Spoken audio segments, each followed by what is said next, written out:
And let's see here. I guess it's time for a sound check at this point. Yeah, a sound check? Sound check? Sound check? Checkmate King 2. This is White Rick over. We got you, White Rick, and I think we're live. Nice. So let's see. I think we're all muted here. That's an unmutes. So are we ready, gentlemen? I'm ready if you are, Ron. We're ready. Counting down 3, 2, 1, and welcome into DroneNation for October 23rd, 2023. This is the title, the DJI Pocket 3 Price Revealed Sticker Shock Alert episode or whatever. So we got a lot to talk about tonight, folks. We're going to have a SpinUp recap and here, and then we're going to talk about the Pocket in here. And Marcus is going to tell us about a possible mini 2 SE killer or whatever. But but first of all, we want to go right to the star of the show here, DeMarco Moore in his new recovery drone hat or whatever tonight, and he's gonna give us his fearless Monday Night Football forecast. And tonight's a tough game. It's the San Francisco 49ers with a record of 5-1. versus the Minnesota Vikings with a record of 2-4, and San Francisco is giving 7 points. Ron, this is going to be easy. San Francisco all the way. All the way. All the way. Yes. Come on now. Come on. Can you give us a bonus pick tonight? We have the Rangers playing the Houston Astros in Game 7 of the American League playoff series. So winner takes all and goes to the World Series. I don't know where they're at, though, but I'm going to pick the Rangers. Come on. Where are they at, Mike? Go Rangers. Where is the game at? Oh, Houston. Oh, did Houston, does that change your pick at all? No. Okay. Thank you. Come on, Rangers. Big. Go Rangers. 3-0 right now. Top of the third. Oh, really? Hey, look at that. Yeah, no, 3-1. Yeah, 3-1. But I also got Minnesota up 7-0. Oh no. but and DeMarco, to review your pick from last week, you went with the Dallas Cowboys over the LA Chargers, and you called that one. They covered the points and everything. Excuse me. I am 5-2. Come on. There you go. Okay, so we got that business out of the way now. Let's go around the room here and kind of catch up with everybody here. We'll go to Marcus first and see what he's been up to outside of modeling new caps. Well, yeah, my cousin Dre. I got to wear that cap because he sent us a hat. Sent one to DeMarco too. I don't know. He didn't send one to Ron. I'm not sure why, but well, I don't think it's Dre's fault. I think the mail from the west. He lives basically on the coast of California, and that hat's got to come all the way to the coast. It's got one coast to the other, so that's a slow ride. It does, but anyway, to get after what's been going on, I have been flying every day, Ron. How's the weather out there in Boise this time of year? It's been really nice and very temperate. Truthfully warm for the season, although it's going to cool down now. That they're saying that the weather by this weekend will be in the high 40s, but it's okay. It's going to be sunny yet, so that'll be fine. I'll still be out flying, and you got to get your flying in while you can. We're going to have the snow will be flying before we know it, so trying to get out and get a bunch of flying in tomorrow. I just emailed the Army Corps of Engineers, so I'm gonna. They said thank you for letting us know. I'm gonna go out to Lucky Peak Reservoir tomorrow and do some flying out there. Haven't figured out exactly which drones. Probably that Air 3, the Mini 4 Pro, of course, and I don't know. Might even charge some batteries on that Mavic 3 Pro. Get the big gun out, huh? Yeah, get the big gun out and just do some scenic flying. It's just a beautiful time of year to fly. That's what I'm trying to tell you. Good. Thanks for that report. And we'll go right to our fearless forecaster, DeMarco. But I'm afraid DeMarco is a little kind of under the weather tonight. A little bit of a head cold. It's that time of year again. But we'll catch up. See what you've been up to, DeMarco, between sneezes and coughs. I told Marcus the other day that I was taking up. Excuse me. I was taking out the Maverick 3 this weekend. So sports season is dying down here with the kids though, and I took the Maverick 3 out Sunday. And Marcus, I was disappointed. Ron, I was disappointed. Michael, the most of the time by now, like there's a nice yellows in the trees and the reds and the greens are starting to turn a little bit maroonish color. There were no yellows at all. And I was looking too. I'm like, come on. Wow. Yeah, it's crazy. It's crazy. None. We're almost past the season here. The leaves are coming off the trees where we're getting bare trees now. Here, just yesterday or maybe on Friday, have I started seeing leaves. I mean, but I've been watching, and fall is coming though. But like I'm not getting those fall colors that I'm used to. So yeah, how'd that Mavic 3 fly though? That's what I want to hear. I want my money back. Hello. Yeah. Well, there's a 50% restocking fee.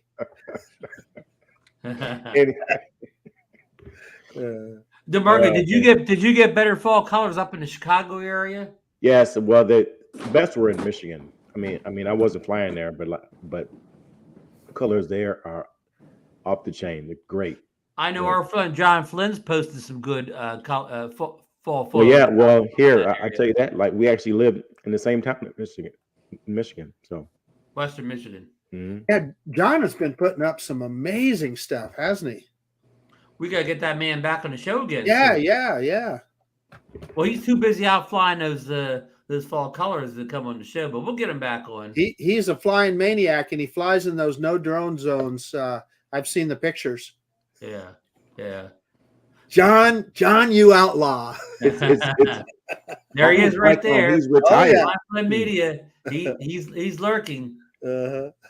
Well, we also have Mike right here to help us tonight. Now, we promised Chris Hope would come on and do a recap, and he'd bring some friends with him. Well, I think Chris is coaching a volleyball game tonight, so Mike's going to kind of have to hold the fort here until Chris can join us later. And we might get some other guests too, maybe some surprise guests popping in. You never know. But Mike has his attention split tonight because his beloved Texas Rangers are playing the Houston tonight, and it's 3-0. But 4-1.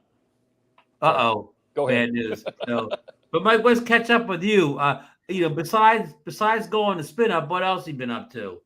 Well, I'm had a great time at SpinUp basically the last 4 or 5 days, and doing great, having a great time out here. It's down just me and Brad, and we're going to the airport tomorrow morning, taking them out to the airport, and I'm heading home. You're at what hotel right now? We're at the Hampton Suite. Is that the one we all stayed No, at years ago? Yeah, just down the road. It's down the road, and Down the road. that was under construction when we stayed there. Yeah. Okay. New Pretty hotel. nice place, Mike? Nice place, yeah. It really is. Yeah. Been great location. I mean, walking distance again to the brewery, to the restaurants, to the convention center. So Mike, how were the rates? Was it very expensive? I'm just curious on the hotel rates. I don't have the rates. I got to pay Barkley. I got to pay Brad whatever it is. Oh, God, So I'm he just made curious. it. It was. I'm going to say probably $400 a night. Yeah. So but Barkley checked in with the same time we did. He didn't have a reservation. He just checked to see if they had a room, and they had a room for him.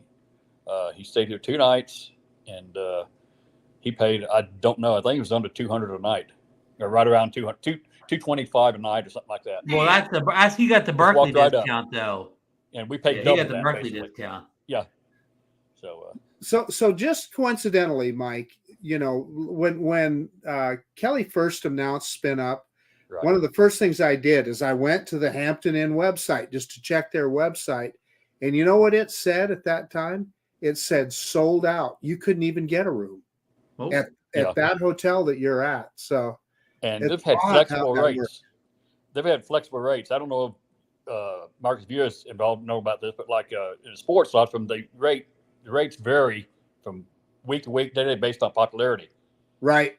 And so now the Barkley paid, I think, around $225. Yeah. Barkley's got skills. Yeah. So, but I'm glad he was able to make it. Oh yeah. Speaking of Barkley here, that man's all over the place. Yeah. Speaking of Barkley, I have to show you what he. Yeah, he had Spanky with him. Spanky. Spanky came The too? 3 Spankies. Yeah. Three He's Spankies. got the Idaho quadcopter Spanky. Oh Got his yeah. drone flyer Spanky. Oh Back yeah. starts Look drone at guy that. Spanky. And he's got the The Yeah. caps, yeah. yeah, doggone. Yeah, And that's Spanky something. travels everywhere with him. At least one Spanky's of seen them. a lot of the country. Yeah, exactly. So, no, it had a wonderful time at SpinUp. I like the format Kelly does it though with the seminars. You know, it's different, but I enjoy doing that. And then we go out and fly on Sunday. And today Brad and I had a chance to go fly with Kelly and Chris and Sean Oz. Oh wow. So we had a good time today. I bet. Good.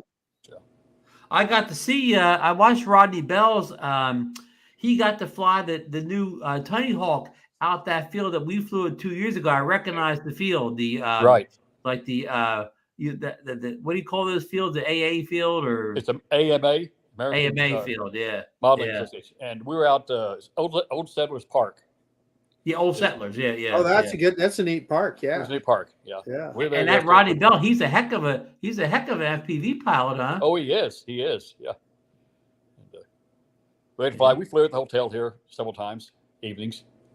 And That's the thing about that location is you can launch right from the hotel there and go out over that pond and all that stuff. So go to the Now, pond, did you go have- by did you the have a lot clock of tower. SpinUp people? Remember that? I'm sorry? Did you have a lot of SpinUp people staying at the Hampton with you? Quite a few. Yeah. There were quite a few here. Okay. I don't know how many exactly, but there were some. you got the Railroad Museum And right there as Railroad well. Museum next to it. You got the brewery. You got the pond. Then you also have, like I said, the clock tower is a nice landmark as well. Costco right there. Costco, Target. Costco and Costco Pizza. That's right. Hey, I hate to cut you folks off, but we have a VIP enter in the celebrity. the green room here, and I did prepare enough food tonight, so we got to get him right in the air here. We haven't mentioned his name yet, but I don't know if he was at the Hampton or not, but we're going to find out here. I don't know if he's home or on the road or whatever, but if he's home, I'm going to say all the way from Georgia, but I'm not sure where this man is. So with no further ado, one of the most distinguished names in the drone community, Mr. Dennis Lovelady. My goodness gracious. Dennis. You're laying it on pretty thick there, Ron. He's not at home. Well, we like to honor our VIPs. Dennis, are you at the home base or are you on the road? I'm at home. Yes. Oh, wow. Wow. Did you fly, Dennis? Did you fly? I'm sorry? Did you fly out there? Or? No, I drove. But I left what is that town? It's not Round Rock. I left Austin or no, Round it's Rock. not Austin. Round It's Rock. Cedar Round Creek. I left Round Cedar Rock. Creek about I don't know. Anyway, early afternoon yesterday. Mhm. And then I spent the night in Jackson, Mississippi. So I made it a 2-day trip. Okay. Oh, wow. Yeah. Yeah. Were you driving alone?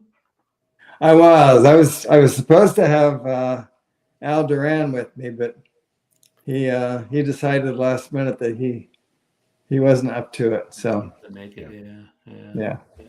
Huh. Yeah, I knew you were there Sunday because I was watching the replay of Chris Hope's morning flight, and you were kind of narrating the background or whatever. I could hear you through almost the whole flight. Yeah, I was pretty close to Chris. And you guys kind of you rearranged your sunlight flights for that weekend, right? I mean, We did. You didn't fly that day. That's correct. Rodney did the Friday one. I did the Saturday one, and Chris did the Sunday one. So that's a one-time only deal, right? that's correct. Yeah. Because it's the only fair way to do it, So. Right. Did you move? Someone we moved move? you, or someone moved you from your location, or? Oh, yeah. Oh, yeah. Is that true? Yes. You guys got kicked out of We got kicked out of Pennybacker. Yeah, there's a new county rule that, and it wasn't about drones. It was about anybody who's there not with a boat. Oh. That park is for people that have boats exclusively. And she said, you can't even stand here. You can't be here if you took don't. away the picnic tables even. Yeah. So So anyway, if you'd arrived via boat, you could have did all the flying you wanted to. I would imagine that that's true. No, that's Yes. not a question that I is weird. asked, but Well, that is an she odd. was extremely nice. She was very friendly. I don't think she wanted to do what she had to do, but she did it because she works for, whoever. Job. Yeah. And but she said if you just go across the street right there, and it's a very short distance, just go across the street right there, you'll be fine. You can fly over the bridge and you can do all of that. We just can't do it from here. So okay, so that's what we did. There was there was no problem whatsoever. But You sure it wasn't because you were a bunch of out of towners and Mike, were you there that morning? Oh yeah, I was there too. I even got up early for that one. You couldn't go over and smooth over a little Texas talk. Yeah, you had that shirt on, Mike. That We're shirt you're wearing right now. Well, I didn't have this one on. I had a Kelly Shore shirt, I think. No, it was what a big deal. It was, we were literally across the street from them. I mean, yeah, underneath the bridge, it was really better in a way than in a parking lot with boats and cars coming in and out.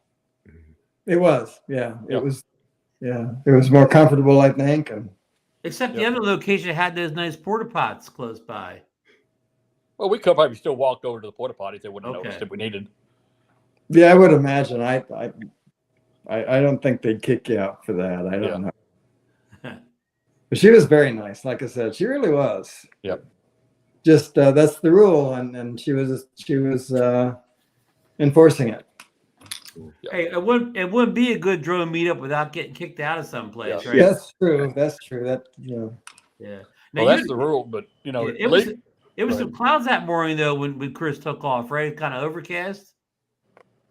I didn't see any overcast. Now there may have been some. I didn't see any of the drone footage, and I saw some pictures of people were. Doc Murdoch had a great position right for seeing the sunrise, so he was walking around showing that off. Oh wow! But I mean, I didn't see the. Maybe I paid too much attention at the beginning when it was dark out. there was some overcast. I don't know. About 8 o'clock till 15 minutes after the sun rose. There was some overcast. Okay, I believe you. I didn't notice it. I was too busy yakking. Yeah, we all were. You do more talking than you do flying out there anyway when you go out Yeah. meetups. Now, Dennis, which hotel did you stay at? Hampton Inn. And, you stay at Mike's hotel. Okay. He was 2 doors down. Yeah, 2 doors down from me. 2 doors down. Yeah. You Steve like the Carpenter. hotel also? Say that again. You had a good room. You liked the hotel? I liked it very much. They built that hotel after the first spin up, or maybe they were building it when the first spin up was going on. Anyway, it's less than 5 years old. Mm-hmm. That's the point. It's very nice, very new. So, but I tell you, this is not a problem with Hampton Inn. It's a problem with all hotels. They seem to have abolished the idea of overhead lights. Oh. And I felt like if the window wasn't open or it wasn't daytime, it was hard to see anything. But that's me. I don't know if you can tell right now. I like a lot of light. No, I agree, Dennis. It seems like hotel rooms now, there's a lamp over here or this or that, and you've got to turn everything on to even, it's right. That was the case with this. And they'll argue, well, if you open the window, it's plenty of light. That's true, except at 3 o'clock in the morning. Yeah.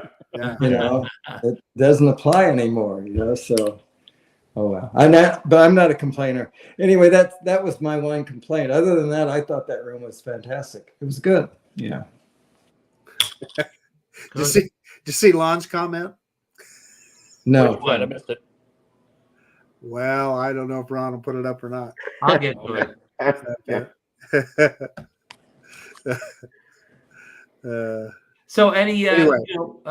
Mike or Dennis, any kind of good stories or funny funny things or anything interesting you want to bring up from the weekend's events?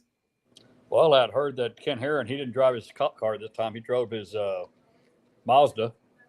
And I think Barkley said, 45 minutes out, Ken had car troubles again on it. So, Oh no! He did. he had trouble. Oh no! So he called Barkley for help. Barkley drove all the way out there, 45 minutes, whatever it was, and to help him out. And Ken said, "Never mind, I'm going to be staying with my dad." So Barkley got the opportunity to drive back. Just to take a nice drive. Yeah. Yes, exactly right. So Barkley finally showed up at the spin down there at the park. It was yesterday, yeah. Yeah. So we don't know we don't know if Ken ever got his car going again. No, but Ken did lose his Action 10. Oh, He lost his what? His GoPro 10 in a tree at the park. dang. Kelly went back Really? to look for it, and they couldn't find it. Huh? I did you not find know about it. FPV? Yep. Oh Wow. no. FPV. Ken had a bad weekend. Yep. Yeah. I have an interesting story. It involves Barkley, but he was. It's a market night. We were under the bridge for the Sunday morning live stream, and he said, "Oh man, I left my camera at the lobby of the hotel," and so he was all worried about that. And then pretty soon he looked over at Chris Hope's truck. He had stuck it on the back of Chris's truck. Oh. We drove for 45 minutes, 30 minutes, whatever it was, from the hotel to the Pennybacker Bridge with that GoPro stuck to the back of Chris's truck. Oh wow. Oh yeah. It hung. It was magnetically attached. It hung there very well. So. Oh, good. Yeah. Cool. So no loss there. Well, Chris. So Matty is saying his Hero 10 got stolen. That's the first I heard of it. So Kelly went back to look for it in the tree. Yeah. I don't know. Wow, we'll have to get the bottom of this story. I just hope Ken's still not stuck in some small town waiting for his car to get repaired. Oh, Barkley said he's the one that looked for it. Okay. Yeah, Barkley did. Yeah. Couldn't find it. Hey, so I saw Sean Hicks was on the presentation list, Geeksvana. Was he there in person or No? He was intending on being there, and he's his main job is a television writer, and they were on strike recently, and it kind of messed up his schedule. He fully intended on coming there. He said he also intended on coming to Minefield, and because of all that, he just wasn't able to make it. Just couldn't do it. But he did nice, visual presentation discussion. Yeah, it was good. He always does a good job. Yeah. What was I going to say? Dennis, I heard we had a little birdie told us somebody on this show won the grand prize at SpinUp this year. Yeah, he's bottom left on this screen. Yep. The guy who won the grand prize from last year. Yeah. 3 years ago. And the year before that, ago. That's right. And the year the last year, the guy that won it was sitting right next to him. And I was sitting in the same seat as I was last time when Ray won it. That was amazing. It's fun. Well, good luck getting that seat next year, Mike. But they did it differently this time, guys. What Kelly did is throughout the day, every hour or 2 hours, he'd pull one ticket to be saved till the end of the day. And he said he's going to pull 5 tickets. And of the 5, one of them would be pulled to win. Yeah, that's a cool way to do it. So I like that way to do it. Brad got his. He got the 5th ticket. He had a chance. He really wanted it really bad. And then they reached in, they pulled out my ticket. Yeah. So I made the cut twice, basically.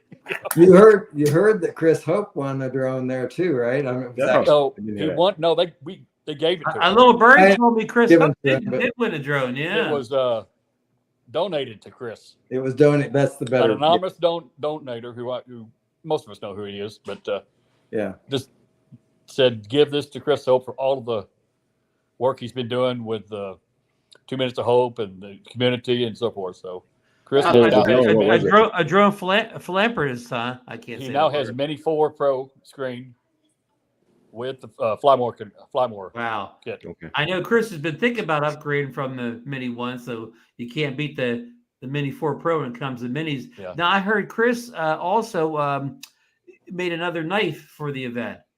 He did. Yes, and that was a giveaway too. Do you remember who to give it to? I can say Dennis. Yeah, go ahead. He gave it to Bob Casey.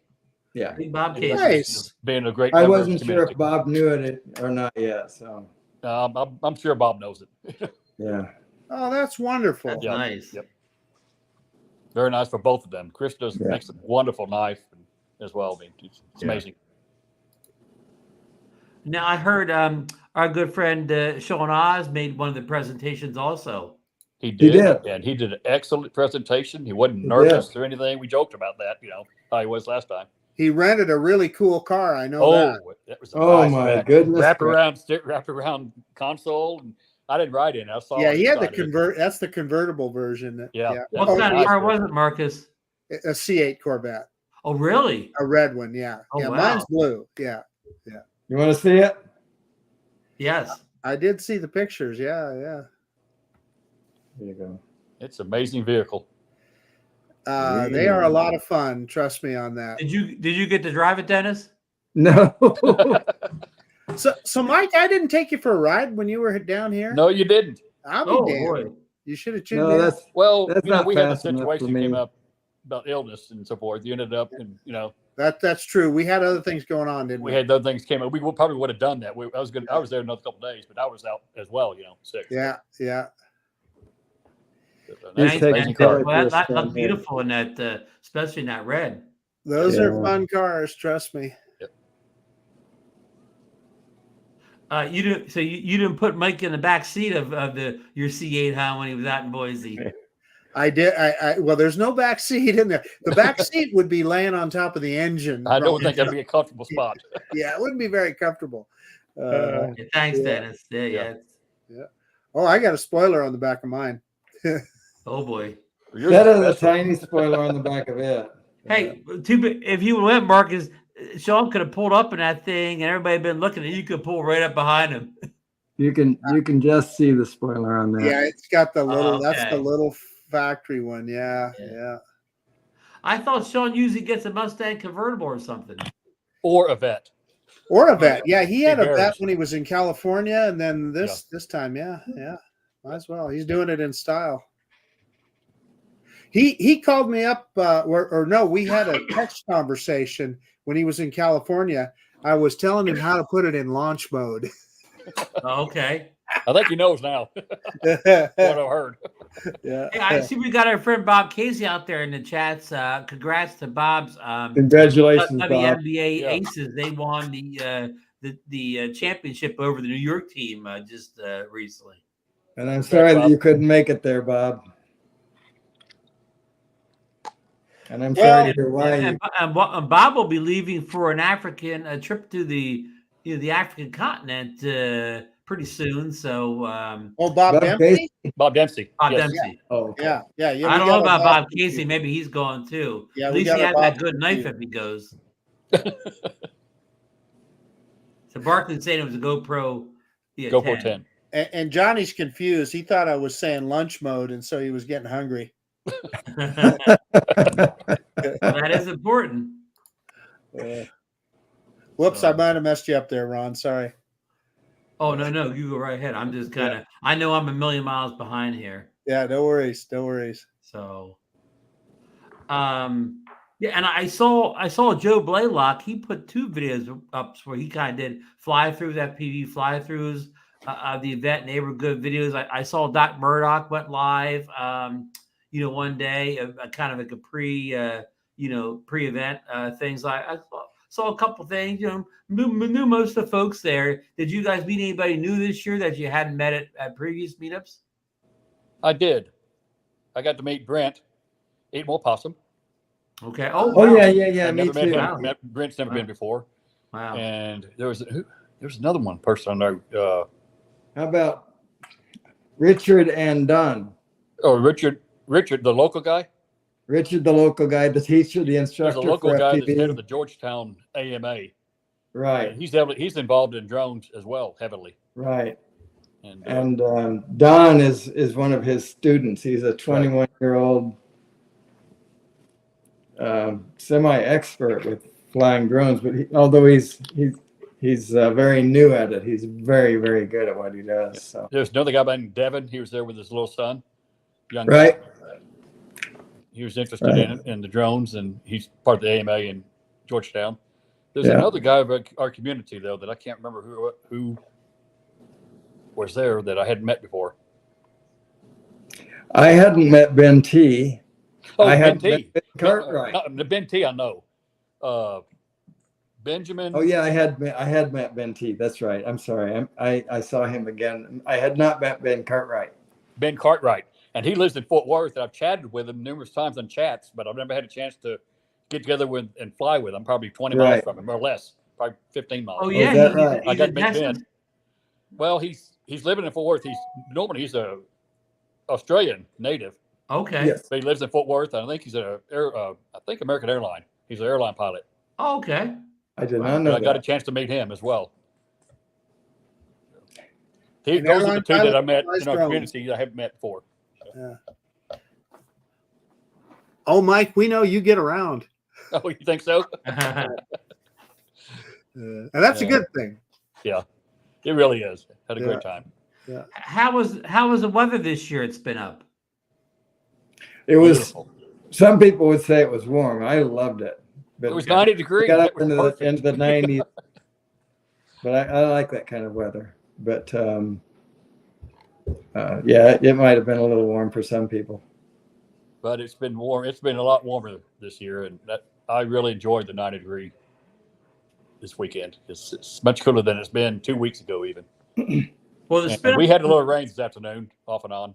Oh, really? Little showers, yeah. and I said that the SpinUp I went to, the one right before the COVID, that one, it was warm that weekend. It was in the 90s that weekend. Yep. That's the day you and I met. That's the place where you and I met. That's right. Right, that was at the Boy Scout Center. At the event. Boy Scout Right. deal, yeah, that was a fun weekend. That's the first time I met DeMarco Moore. Was that one? Yes. Yeah. That's the first time I met any of you guys. I met y'all, all of y'all at the same time. Yeah. We all met for the first time. Marcus, Yeah. Yeah. Marcus, and Yeah, Ron, Kelly's responsible for a lot of Dennis, us meetings. Ray Kelly is responsible for the rest of us meetings. So That's so a lot fact. of yep, sure is. That is a And fact. Dennis, you actually went to the very first SpinUp. I did. And, I did. and how did that one compare to the later ones?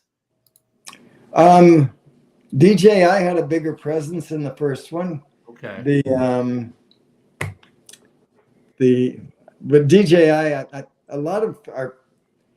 How did it compare? I guess this will summarize it. A lot of the focus now is on FPV, whereas 5 years ago that was not the case.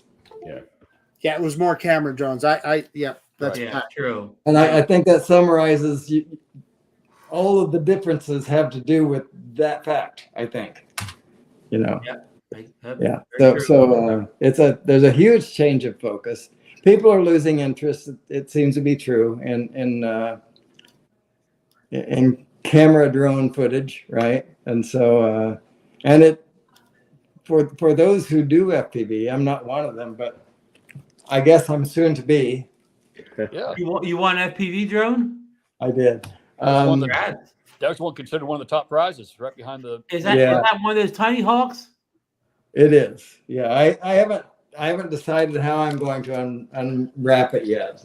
Okay. People say unbox. I'm not sure how I'm going to reveal it yet, but I know that I need to because I at least want to show the appreciation that this thing deserves. At a minimum. I'm not sure what I'm going to do, but that's the reason it's still wrapped up.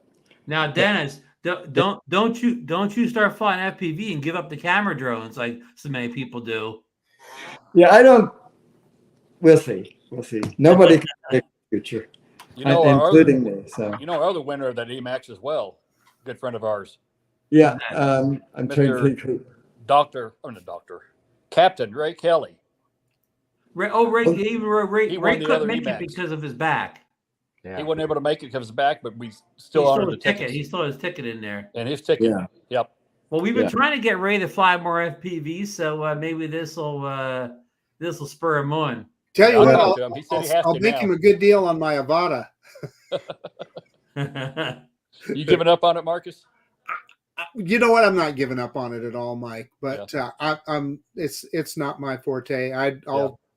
you know, the goggles don't work very well for me, etc. I see. So I'm Okay. a camera drone guy. Right.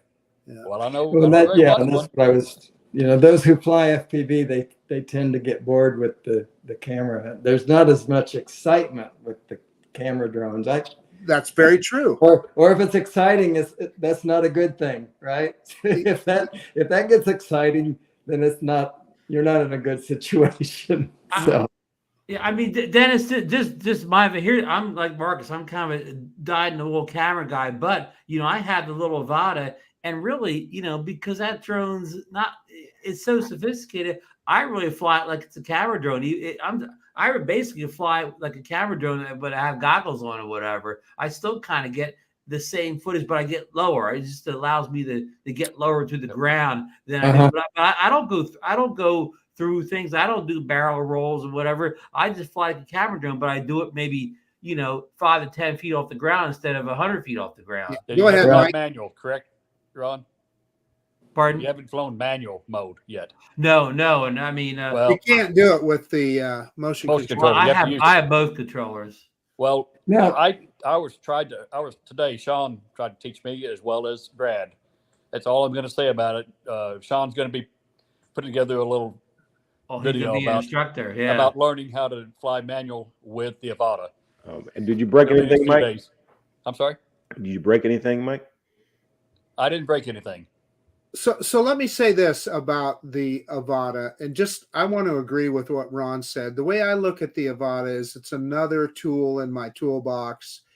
I fly it essentially like a camera drone, just like what Ron is saying, except for lower to the ground, right? You're a few feet off the ground, and you can get some interesting shots with it because it's so easy to hit the gaps with it, right, Ron? I mean, you can go through some of those places you probably wouldn't fly your camera drone for a couple of reasons.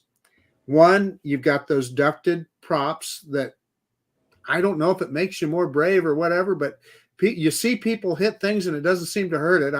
I haven't yet. But the other thing is it's so easy when you have those goggles and you just put that little 0 where you want that drone to go, and that's where it's going to go.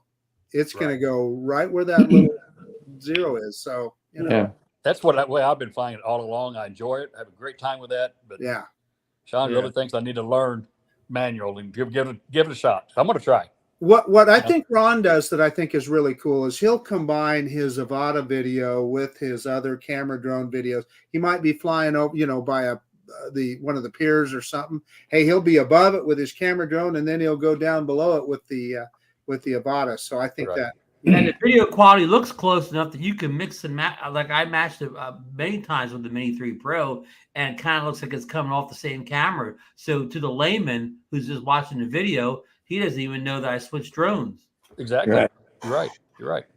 Yeah, and I've been messing around too with the it shoots a descending leg, and I've even started color grading it. And Lee I forget. Lee FPV or whatever. Lee Beasing. He has the other Lee. The other Lee Beasing. No. Lee from like Colorado or someplace. I'm trying to remember his name too. He created a nice little like adjustment LUT for the Avata descent like so. I've been using that with good results, but we were giving Dennis too much information here since he hasn't opened up the little tiny hawk yet. Marcus, you have a bigger drone you want to talk about? Well, I was just actually pulling the SD card out of this because I need to upload some footage. But if I was stuck with one drone, I'm pretty sure it'd be this one, the Air 3. That's a heck of a drone. Yeah. Dennis, what are you mostly flying today when you go out on your event? 8-2 Texas over 8-2 so far. Top of the 4th. What's the score? 8-2, top of the 4th, Texas. Oh, you're in good shape. Yeah. I'm sorry. Go ahead. I was asking Dennis. I was saying, what's your main drone when you go out on your flying adventures these days? Mavic 3. Mavic 3. Yeah, the original. Good choice. My only alternative is the Mini 3, which I also love Mini 3 Pro, I also love very, very much. But my go-to drone is the Mavic 3. It is a phenomenal piece of tech. Oh, yeah. Yeah, it's just a Mavic 3. No, I understand and appreciate how good that drone is, but that's why it's my go-to drone. So yeah, very, very. And the previous time we were all at SpinUp is when the Mavic 3 was first coming out. Right, that weekend. Yeah. Because we got to fly Kelly's on Saturday. Yeah, we did. Then it came out on Sunday or something like that, wasn't it? Or that was Mike and I sat side by side ordering those suckers. And that was a Sunday release. No. Actually, we were sitting at the hotel Thursday or Friday morning when it came out. Friday. Nobody had it yet. But then we That's got what to it fly was, Sunday when it just came out like on Friday. But we got to fly Kelly's on Saturday. Sunday. And then Mike made me get up early in the morning that next morning to go out to Best Buy, and they didn't have them. Made you. I think we went to 2 Best Buys, didn't we?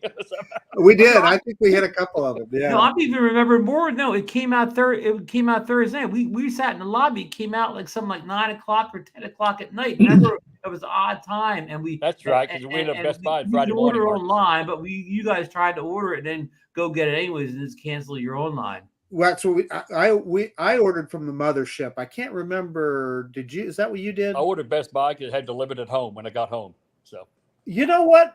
I think I got it from Best Buy too, Mike. I think I picked it up when I got home. Yeah. It was faster delivery, I think, than DJI at that time. Yep. Well, that's almost 2 years ago now already. But hey, listen, just taking a break from SpinUp for a second. Let's go through a little of the show agenda here. I had some DroneNation deals of the day here. DJI, their 20% off drone sale ends soon. That's the one where either the Mini 3 or the Mini 3 Pros discounted, and Insta360. I know Dennis is a big fan of the Insta360 folks. They have a Halloween sale going into effect. We can save up to 30% off selected items over there. But I've got some breaking news since that. The DJI mic, and we're going to get to the DJI mic in another story here pretty soon. But the DJI mic is now on sale. It regularly sells for $329. That's the kit where you get the 2 transmitters and 1 receiver and a little recharge box. Regular $329. It's now available on Amazon.com for $249. Wow. And I checked that right before the show. I checked that like at 7 o'clock and it was still in play then. And also, here's another thing for you, Marcus. Just about a year after the mic came out, they released a slim down kit where you just got the 1 receiver and 1 transmitter. I don't know what that kit regularly costs, but that's down to like $159 now. Gosh. Yeah, but if anybody's looking for a good deal on a wireless mic, I think Marcus and I could both highly recommend that kit. I don't know if Dennis or Mike, do you have that DJI mic? I do not. I've been wanting to get one. I just haven't done it. Well, I have the Rode Wireless Go-To. You have the competitors. Yeah. Now, get you a backup, Marcus. Get you a backup for that price. Well, but slow down here. We're going to get to the more on the mic here. News. Wait, I'm not discouraging you to hit the buy button because that's a great deal.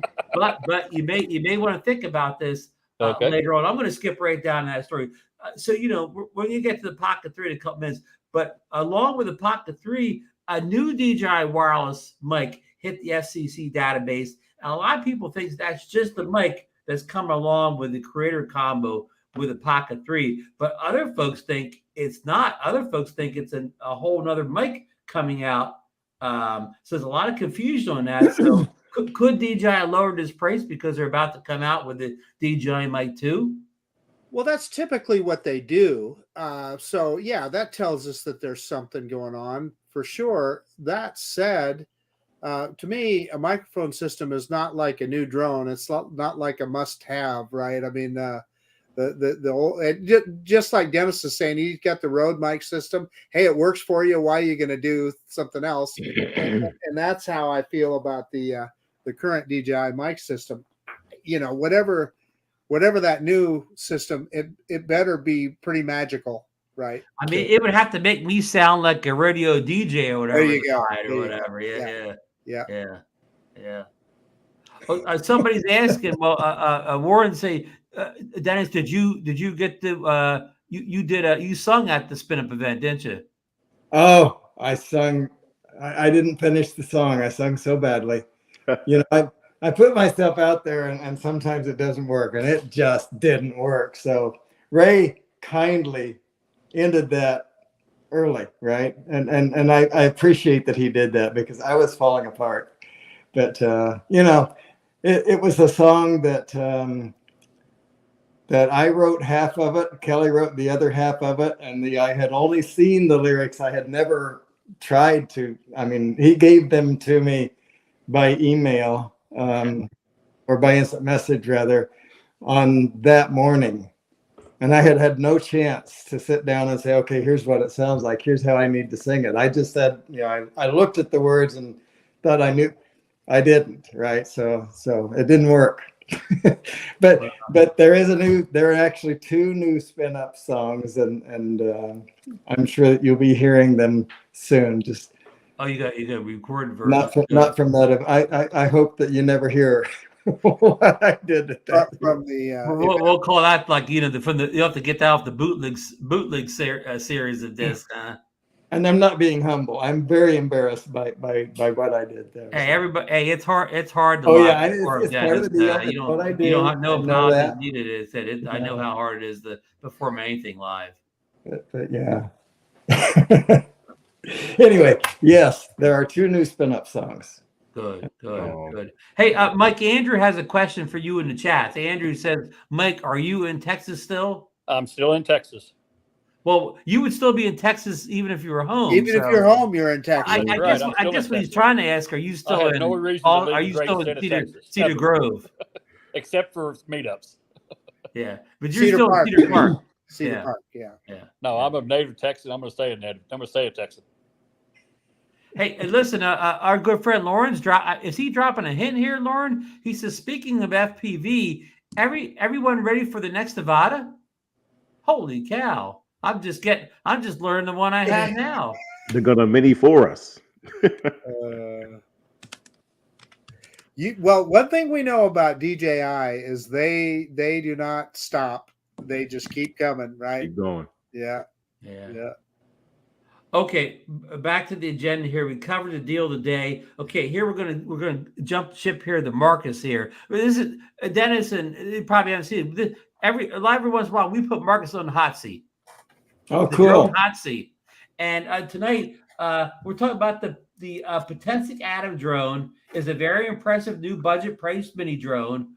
But is it a DJI Mini SE killer? We will put Marcus Crawford back on the hot seat to find out what he thinks about this new. Okay, so here's what I'm going to tell you, Ron. It depends on your use case. So I will still, while the video off of this little guy is amazing, it's the best that I've seen from one of these Amazon type drones. Sony 1/3 inch CMOS looks pretty good. However, I think the video from the Mini 2 SE, even though this is 4K and the Mini 2 SE is 2.7, I think DJI definitely has the edge. Now, that said, this guy got a lot more features. It's kind of a full-featured product, has a lot of intelligent flight modes, tracking, and I know a lot of people love waypoints.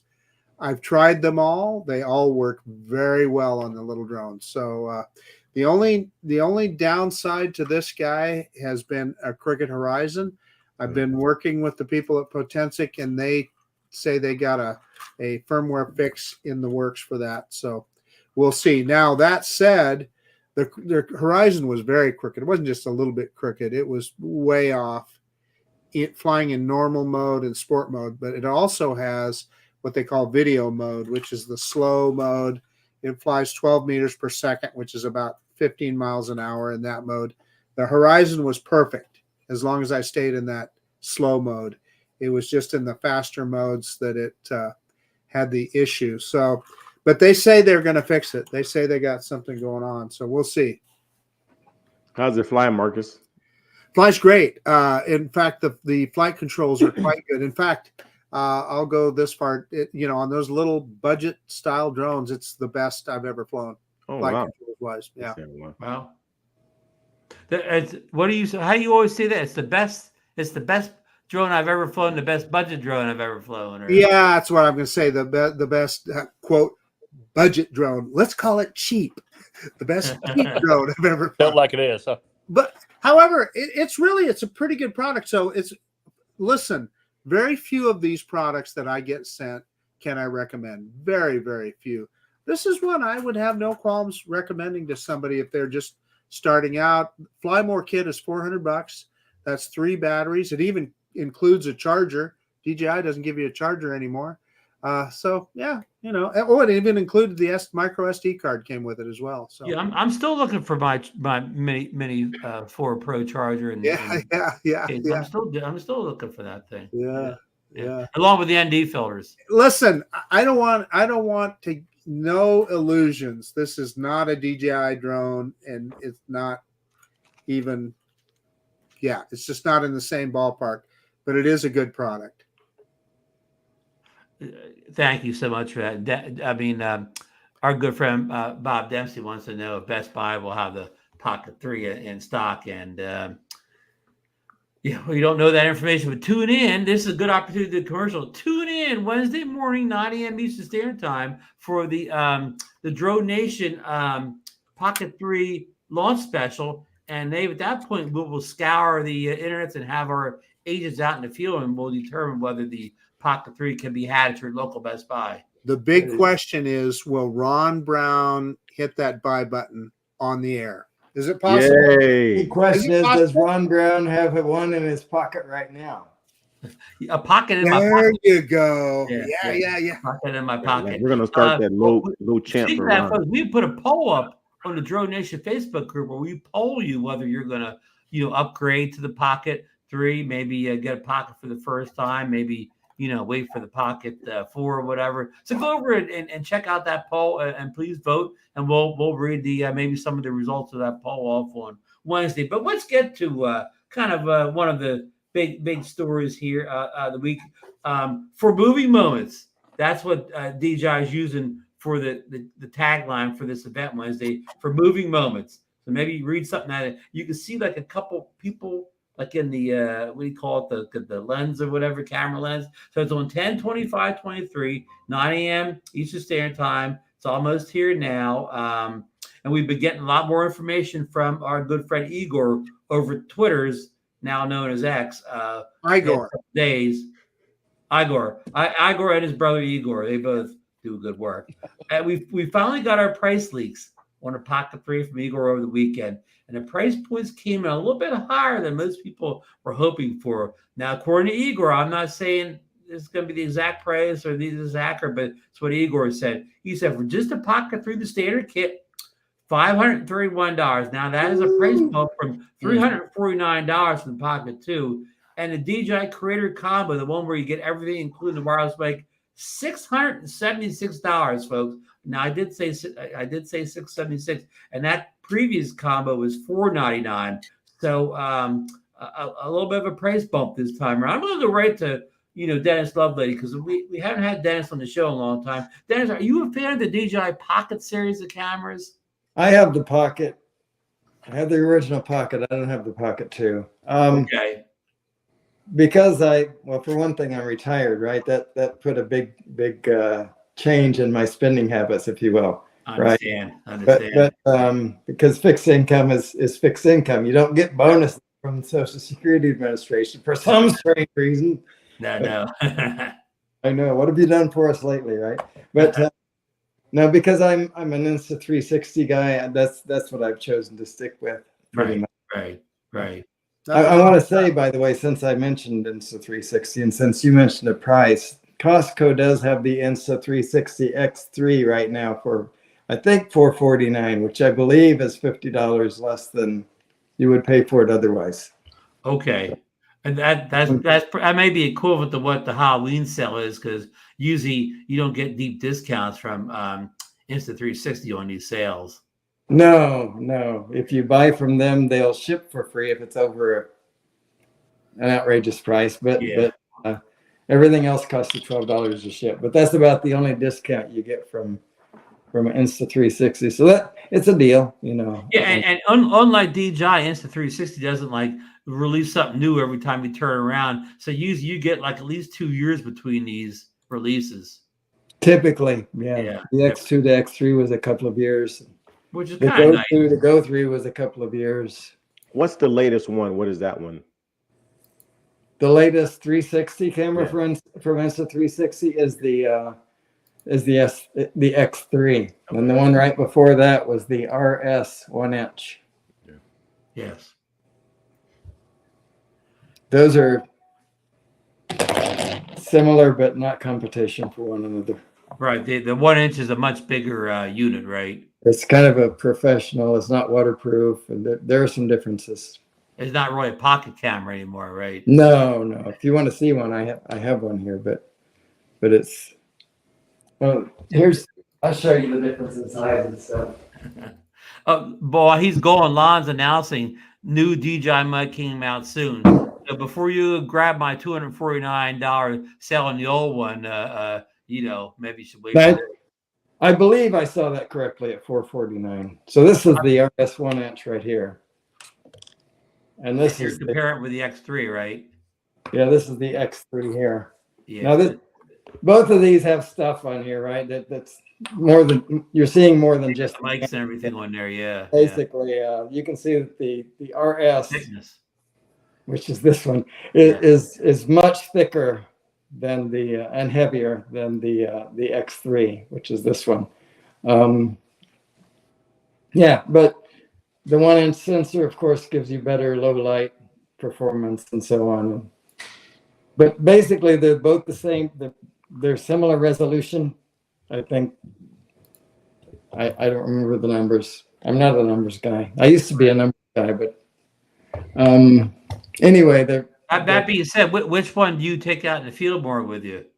This guy right here, the X3, just because it's waterproof and I don't have to worry about that. A little more compact, yeah.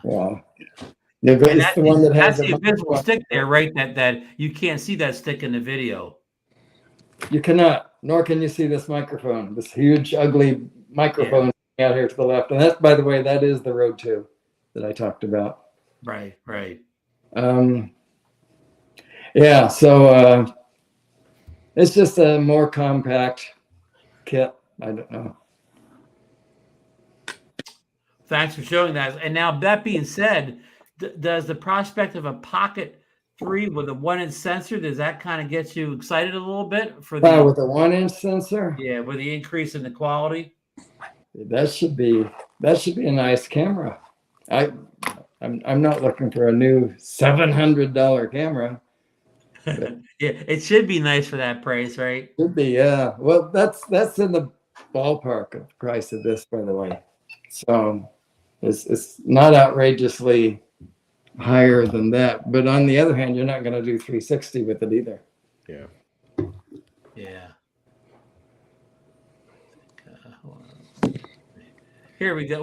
We got the new guy right here. Wow. Nice looking.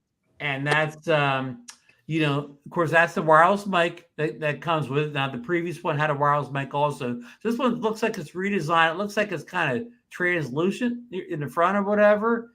And it looks a little bit more substantial than the one that came with the first one.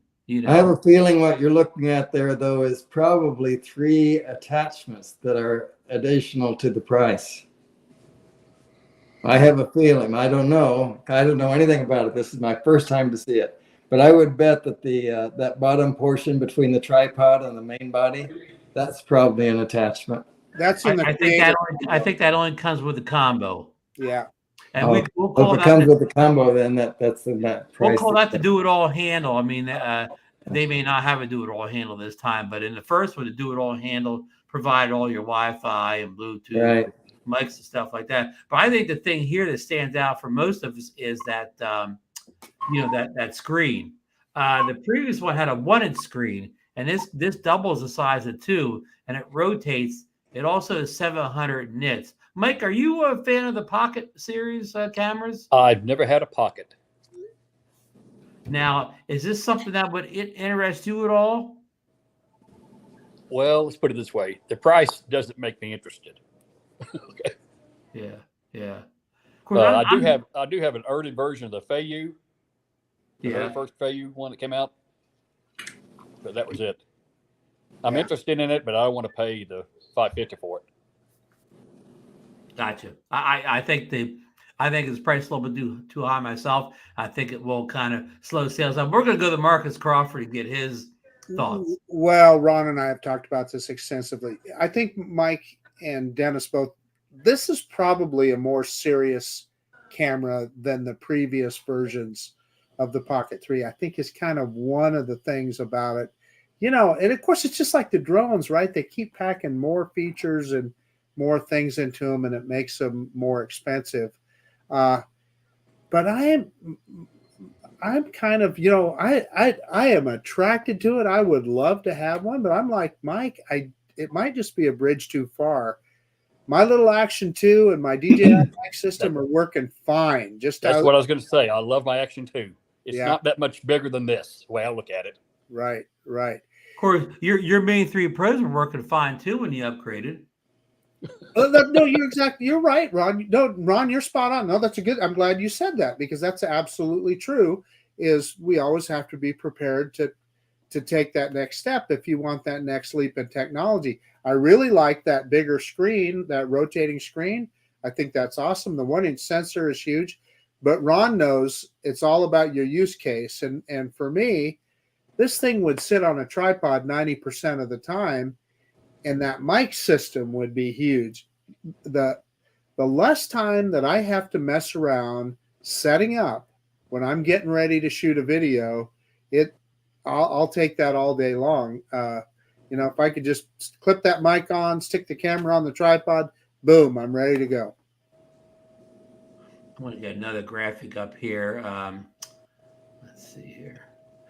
Here's some of the specs that were released, over the weekend. This is Igor Quadro News here, and some of the things we kind of aren't too different here, but we do see they have the 1-inch CMOS sensor. And here's something we didn't know before this. It has a field of view equivalent of 20 millimeters. It has an aperture of F2.0, and this is on a 1-inch sensor. So, that being said, like the Action 4 has I think a 2.8, so it's going to leave it more light than say the Action 4. I don't know what the Action 2 has on it. I'm not sure, Dennis, what aperture the X3 has. I'm not sure either, to tell you the truth. So, but this will leave a pretty good amount of light in, not as much as the 1.7 on say the Mini 3 or Mini 4, but of course this is a 1-inch sensor, so it's a bigger sensor than those drones have. We'll have a digital zoom, which kind of everything does nowadays, and the photos are 3840 by 2160, which is that kind of 4K, and then of course it takes 1080p up to 4K video, and it says you can live stream with it. So a lot of this stuff is pretty standard. The shutter for photos is 1/8,000 as well as video, and here's something I don't think anybody talked about. This is, I think, similar to the specs of the Action 4. And for charge up time, in 16 minutes, you could charge it up from 0 to 80% charge.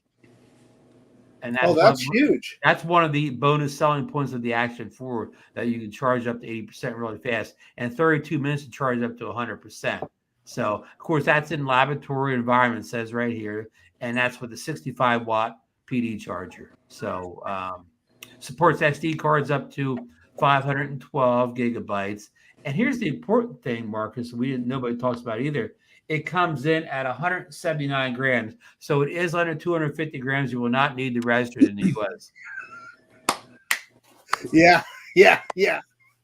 No, well, registration. Maybe I'll change my mind then. Yeah. So I guess what they mean by that is if you throw it, right? yeah, right. If you would throw it up too far in the air and catch it, at some point it would be an aerial device. Yes. I got it for you, Ron. You put it on a slingshot. Yeah. Yeah, right. Or That's what attach I to a want to do with kite. my $700 camera. Yeah. But I think you guys also make a good point. You Action 2 and even these Insta360, you have to pay attention to the lenses on the Insta360, but they're going to be a little more durable cameras than this camera. You cannot treat it like an action camera. You know, it doesn't say anything about being waterproof, but the thing is, it has a mechanical gimbal, so you have to treat that like it's a mechanical gimbal. You cannot be rough and tumble with this camera, so that's a consideration. Right, I didn't see that camera next to anything, so there's nothing to compare it to. But Yeah, I got the impression that gimbal's about the same size as the gimbal on the Pocket and on the Pocket 2, and that was one of the things that I kept hearing people complain about with the Pocket and the Pocket 2 was that was somewhat fragile. So one would hope that it's been beefed up a bit, or that those complaints had no basis. Yeah, I never had an issue with my Pocket 2 gimbal. I've never had either. I never dropped it, or I never did any damage to it either. So right. Yeah, I see Sean Oz is in, and he's saying the same thing. He said he sold his original Pocket, and he's saying he's an action camera guy, and when Sean does it, he needs them. Yeah, this would be no good for Sean snowboarding down the side of the mountain or whatever. Sean is the guy that introduced me to the Action 2. Remember that, Ron? You were standing at the last SpinUp we were at. Yes. Yeah. The minute he walked up to us, he was showing it to us that day. Yeah. And here's the kind of I was going to call it the Flymar combo, but it's just the combo, the Creator Combo. This is one where I don't know if the last time we showed this out, they showed this little case, and the case sort of resembles a shaving kit, like a men's shaving kit. It does, doesn't it? Yeah. Here's my question, Ron. So you got what looks like what you called it, the do-it-all handle. Do-it-all handle, and but really, I call it that, but it's supposedly a battery packer. But whether it does more than just supply battery power is the question. So there's two of them. So one of them's just bigger than the other. Is that it? The smaller one, they think all that is, and the Pocket 2 Creator Combos had this. All it is see the bottom of it. It has a 1/4-inch screw mount. And look at the bottom of the Pocket, no 1/4-inch screws. All that is, it just provides you with a 1/4-inch screw mount. 1/4-20.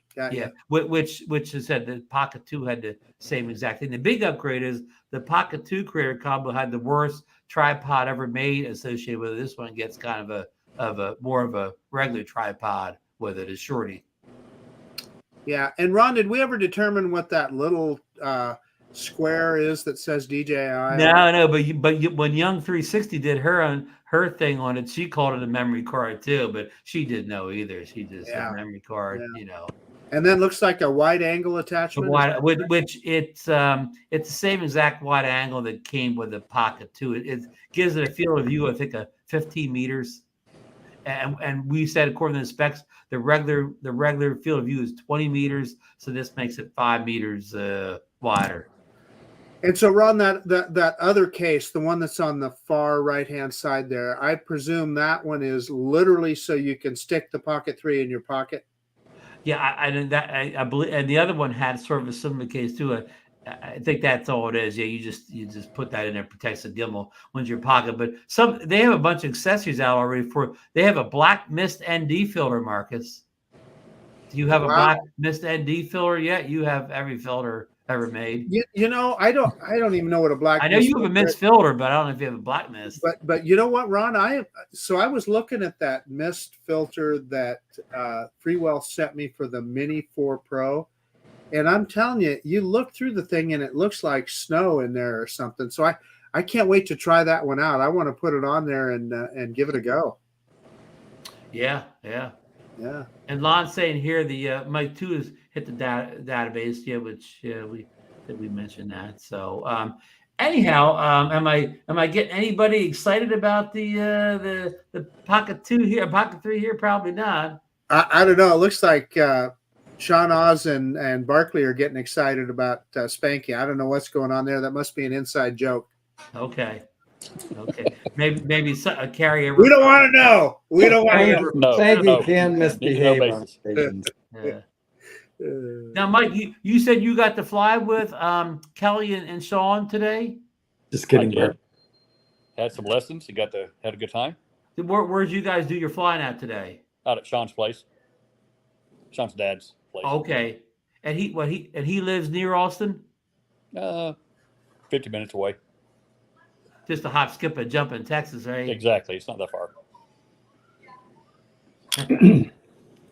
So that's good. You guys got to hang out. Yep. And how's Chris Waters doing? Chris is on. He's on the chat. He's doing good. Oh yeah, Chris is in here. I saw him in the chat a few minutes ago. Yeah. Okay. Yeah. Kelly's doing good. Kelly's doing great. Yep. Good. Yep. Okay, I want to speak directly to Sean Oz. Sean, was Mike any good flying in manual mode?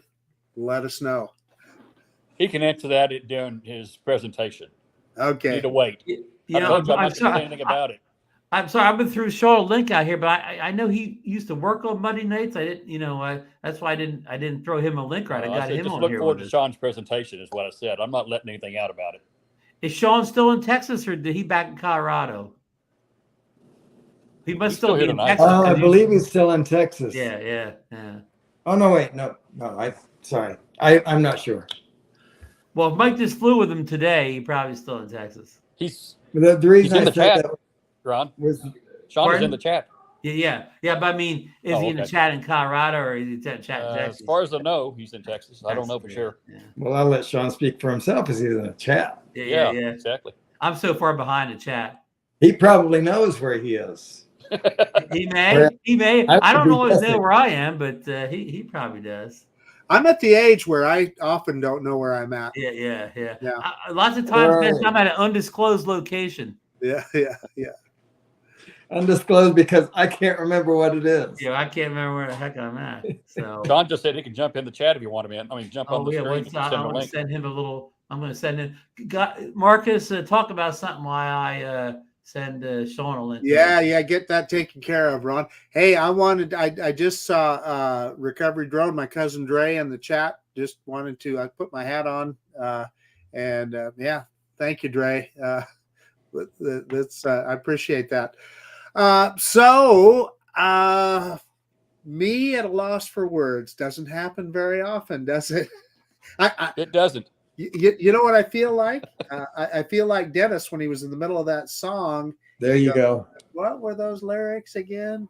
Yeah. Well, I had them right in front of me. I just couldn't process everything all at once. So, Yeah. So I'm thinking I'm going to take 3 drones with me tomorrow. I think I'm going to take the Mini 4 Pro, the Action 3, and the Mavic 3 Pro. Might as well take them all, right? There's a bunch of places out there at Lucky Peak that I can fly. And, while we got the good weather, man, you got to get out there and do some flying. Dennis or What's Mike, the Action 4, either one Marcus? what drones did you bring to SpinUp this year? I brought both of mine, the Mini 3 Pro and the Mavic 3. But I only flew the Mavic 3, and I only flew that for the my own sunrise live stream. That's it. On Saturday. Yeah. Did you do that at the SpinUp at the center or at the hotel? Yes, that was right in front of the, actually behind the facility. There's a little lake back there, and you probably saw it. But Rodney flew the same place. Okay. So we tend to do that. We tend to do the Saturday and Friday sunrises from there, and then it's kind of tradition to do the Sunday sunrise from Pennybacker now. So right. Mike, what drones did you bring to the SpinUp? Yeah, I brought the Mini 4 Pro, the Mavic 3, and the Avata. Okay. Yeah. Of course. Flew the Avata 90% of the time. Okay. yeah, Avata most I of the flew time? the Avata 90% of the time, probably. Yeah. that Avata is crazy popular. There are a lot of people have that. Everybody has it. That's how Ron and I ended up buying it, Dennis. Everybody that's anybody, but I don't have one. Well, not today. you remember Florida last year, and Yes. we were tripping over them, right? I know. Yeah. And Minefield was the same way. They were all over the place there. So Okay. that's That's amazing. Dennis, is the FPV drone for people who don't like to fly FPV? I think so. Yeah. So I think that's a fair statement. yeah. The attraction for that and the attraction for this Emax, one of the things I'm really looking forward to is that I have always enjoyed flying through things, but I'm afraid of them. You know, I am. I flew through this steeple that's huge. You know, the window of opportunity is huge to get through that. And it scared me to death, but I did it, you know. How about when you flew through the belly of the beast? That's true too. I did that. Yeah. I've always had a fascination with that. So I'm really looking forward to the enhanced vision, right? So that will theoretically become an easier task for me. So that's the one thing that's been a draw for me. And when I thought about the Avata, and I've thought about it several times, but that's been the thing. Oh, I can fly through stuff with this, you know. That's number one, what I think about in that stuff. So, but that's just me. Oh, here we got somebody coming on from probably an undisclosed location in the heart of Texas here. Somewhere in the United States. Hey, Sean. Welcome in, Sean. Hey, Sean. How's it going? Good. Really good. Really good. How are you tonight? I am exhausted. I bet. I hear you. You were busy giving Mike Wright training lessons today, huh? We were trying. We were definitely trying. Brad, also, we were making a video sort of showcasing how the Avata is a good segue from flying sort of camera drones into FPV. I just got done calling the Avata the FPV drone for people who don't like FPV flying. It can be. I mean, it depends. I mean, we use the term FPV so loosely nowadays. We're used to it. You said FPV, it was full acro, right? Like that's anyone who said FPV, you were always thinking it was an acro type style drone. Now everybody just FPV is just the goggles. I mean, now because technically that's what it stands for. Right. Right. But Brad, we actually got Brad in full manual today. We kept the attitude limit turned on so he wouldn't be able to flip. We put it on. Brad's doing circles about 300 feet up, and he's doing like these nice smooth circles. And for a half a second, I was like, "Did we actually switch it into manual? I'm not. Maybe we didn't." I was sort of impressed.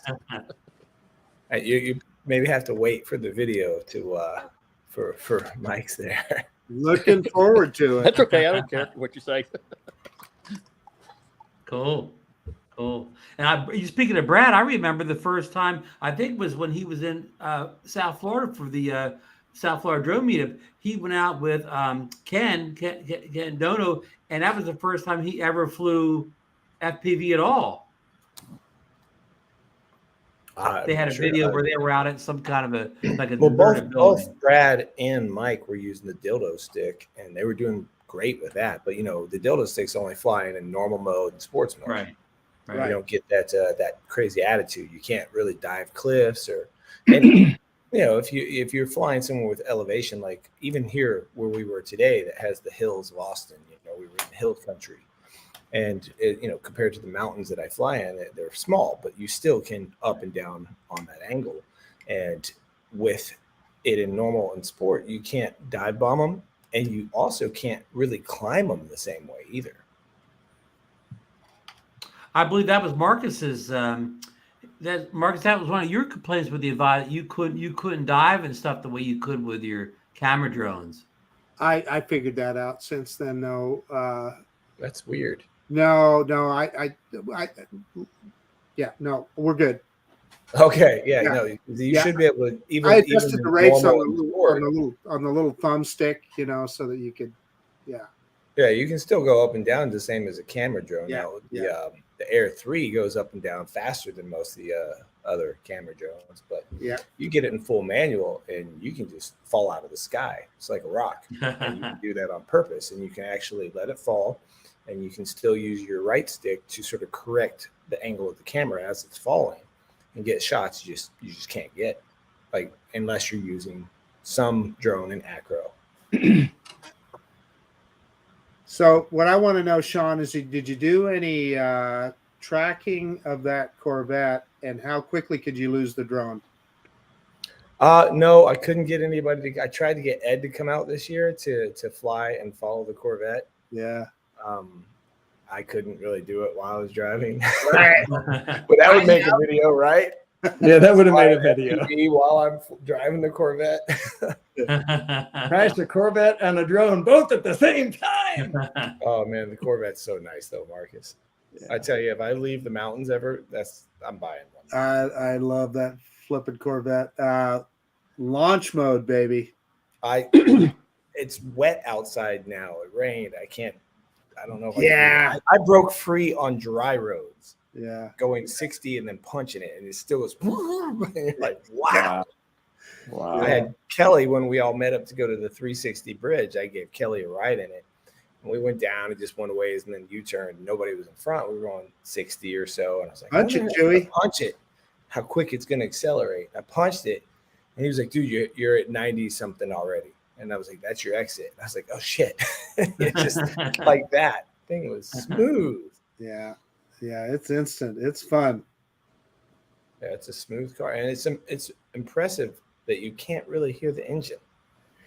You know, that's the thing. So I had a C7 with the engine in front, and you could hear that one a lot more than now with the C8 with that engine behind you. You don't hear it as much. Yeah. No, you really don't. And I saw in the chat, Lon was talking about the FPV terms. And for those people who are watching and not really reading the chat, he's 100% right. What it stands for really isn't anything to do with acro, but the FPV community or the acro community, whatever you want to call it, they definitely opted that because that's what it was so used for. And it's just sort of thought of as that, but it's sort of like they're combating now and sort of taking it back over. And it's been an interesting thing, but I still personally, when someone says FPV, I still think of an acro type drone. Yeah. I think most people do. I think most people, that's what they think of FPV. I think so. I mean, it's going to take a while with DJI. I mean, DJI is such a huge brand and so many people fly it. The more they get drones out that fly normal, or they're going to start thinking that it's not accurate. Because I think so many people fly stuff like the Avata, I think, was a wider accepted by people in the drone community or the camera drone community than, say, the Potato was. Yeah. And a lot of people were flying that. I was actually surprised to see Mike and Brad flying it with the dildo stick versus the controller. Like, I mean, because it flies just like a regular FPV drone, or not. I'm sorry, it flies like a regular camera drone with the controller. Like, if you don't undo the screw to loosen the tension, it flies just like one. Now, I never thought about it because I'm so used to it. But watching Mike, he for the first time flew it today. He used my controller where the tension is completely gone. You know, the stick just leaves it where you leave it. And to watch him struggle to find that center point and learn where that center point was not something I expected. So it was interesting to see that. And that's something we're going to showcase in the video, that everybody's going to have a different learning curve. And there are steps, little by little, that you should take when you're making that switch to learn full acro. For example, Brad was able to jump in and pretty much hold his level, where Michael struggled more with the up and down. And we decided today to not go full manual with Michael or Mike. Sorry, I know you like Mike. That's fine. Today either too. way, you know I'm good, Sean. And because of that struggle, we were like, okay, well, your next step is practice with your own, but get the tension out of it. Do that for a while. Get used to it. Get comfortable. Make it muscle memory. And once you get that muscle memory, then jump in with the attitude limit. Leave that on so you can't flip upside down in an accident. And then from that point, then you will turn that off and be full acro. I'll be doing it. I will. I'll make it work. It's fun. You're going to love it. It opens up a whole new world, and it brings the excitement and fun back into flying drones to have that full control like that. Especially if you ever flew airplanes, like you were saying in the past. Right. I think you'll really, once it clicks, it's going to be really enjoyable. Okay. You mentioned about the motion too, and Johnny's making a comment here. It's amazing to me how many people, I'm going to call camera guys, not FPV guys, but camera guys that bought the Avata, they kind of got married to that motion too, and they had no interest in flying the drone with anything else but the motion too. In fact, they take it a badge of honor that they can fly it really well and low to the ground with that motion too. It's really easy to fly it with the Motion 2. I mean, or the Motion 1, whichever one you have. I think I have the original one that came with it, and then they released the second version later on. But it is easy, but once you're flying in acro, you're not going to go back to the Motion 2. You're just not. That makes sense. But it is fun. It is fun. There's nothing wrong with flying it that way. The only problem with that is if you get so used to that. For Brad, he's very used to flying with the Motion, right? Yeah. So when he took the controller, it took a hot minute for him, even in normal mode, to be like, oh yeah, that's what I need to do. Because he's now got muscle memory flying this particular drone with the goggles in a certain way. So it's almost having to break a habit, reform a new habit. Kind of a bad habit. I'm one of those rare people. I have the Motion 2 and I have the regular FPV controller, but I've never flown in acro. I've never taken the thing out. So I fly the drone the same way with both of them. And I really don't have a preference. Like the Motion 2 is good. The regular controllers too. I really don't have a favorite, between the two. Now, you can fly it in acro with that spring tight still. You can. Yeah. If you're going to really learn how to do it, I wouldn't recommend it. But you can. It's easier to get used to flying it in normal with the spring out to learn that center point. That's easier than it is to fly in acro with the spring in and have to be like, oh, I need to pull the throttle all the way down. Then you accidentally let go of it and it goes back up to the sky. Yeah, definitely. No, I unlike Mike, I've actually flown like toy drones in full acro, so I understand the importance of having that stick. Not be spring loaded, yeah. Speaking a little bit more about the Motion 2, I see a comment here. Howie is 10 inches off a pond today and winds with a little drift, but the Motion 2 handled it. You can do that same exact thing because you're flying in normal mode or sports mode with the Motion 2. That's it. You have no option to put it to manual, none at all. You can do the same exact flying with your spring in, especially if you keep your spring tight with it in normal on the controller. I think I did a video. I haven't posted it. I forgot who did the contest. They were doing some fly low to the ground contest. And I found some railroad tracks. And I think I was 6 inches above the tracks and just followed until I ran.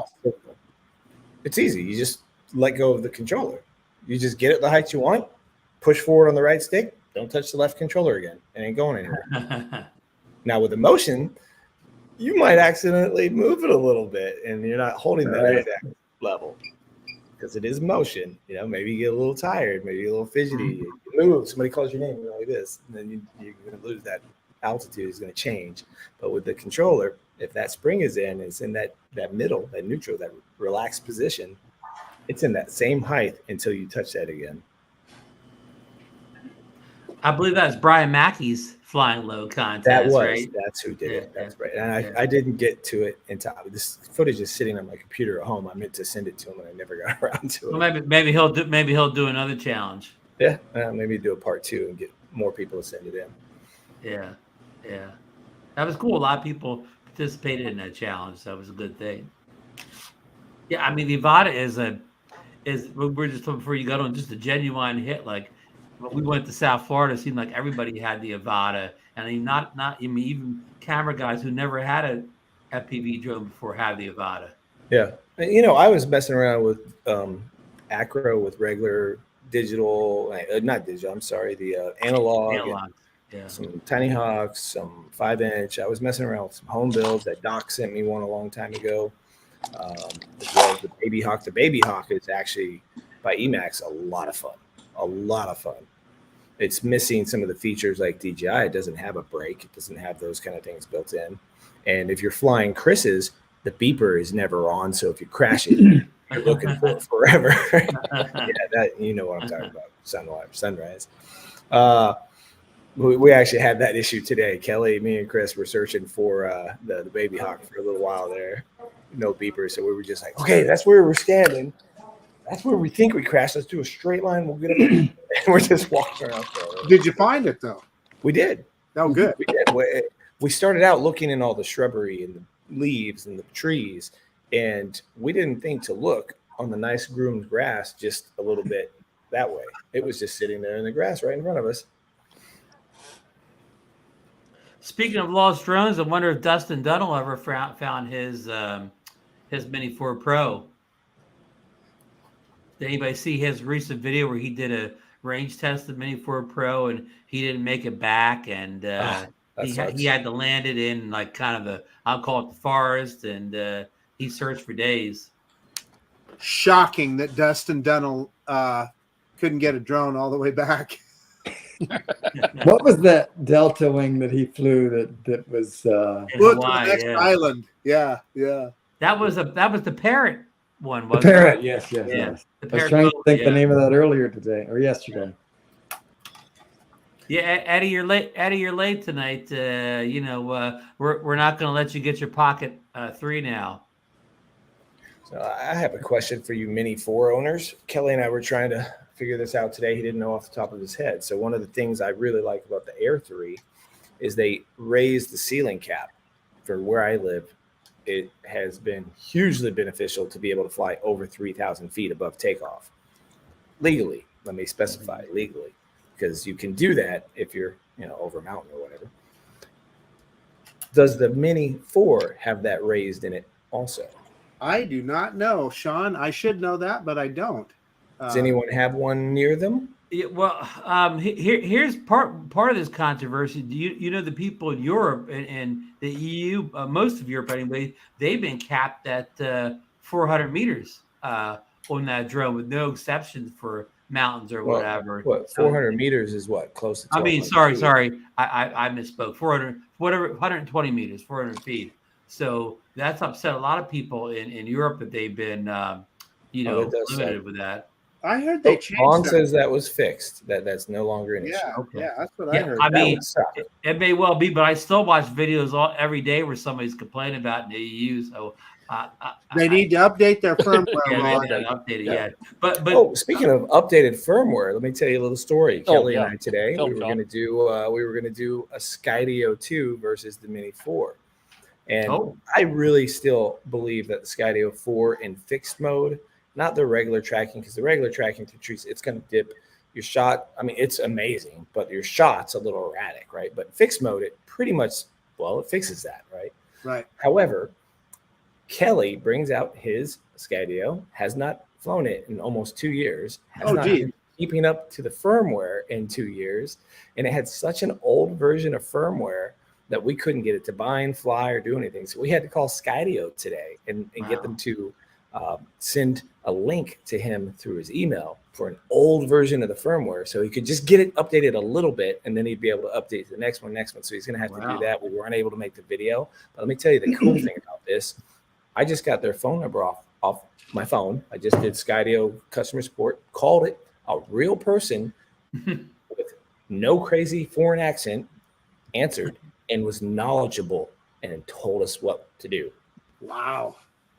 That's something. It sucks that they're no longer going to be working on new consumer products, because I personally think all they needed to do was have OcuSync 1 on the next one. Keep it looking. They didn't even have to remodel the drone. It could have looked just like that. Would have been just fine.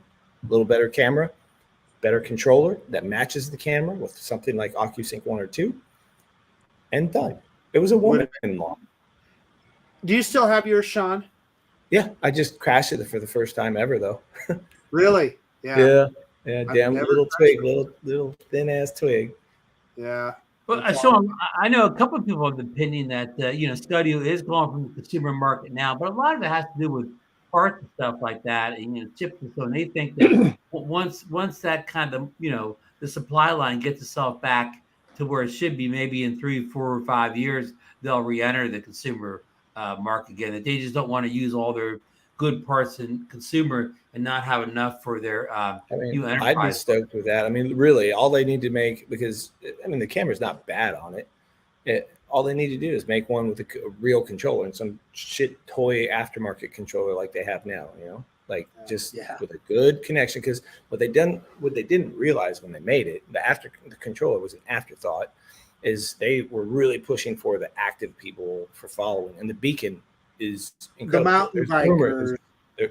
There's a rumor that the DJI is going to come out with the beacon.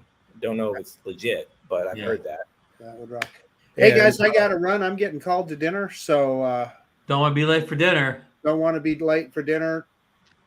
Thank you for another great DroneNation, Ron. And we'll see you Wednesday. We'll see you Wednesday morning, bright and early. Sounds good. Good night. Good night. Good night. I'm going to, if you're okay with it, bye, Marcus, by the way. I am going to respond to Maddie's comment about Skydio's done and can't compete with DJI.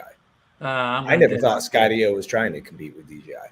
It's completely different. I mean, they blew them away out of the water. Even now, in my opinion, Skydio still tracks better than the Air 3, especially from the front. From the front, low to the ground, you can't beat it. All the DJI products, even if they'll do in the front, and the Air 2 would do in the front for just a minute, and then all of a sudden, we go in the back.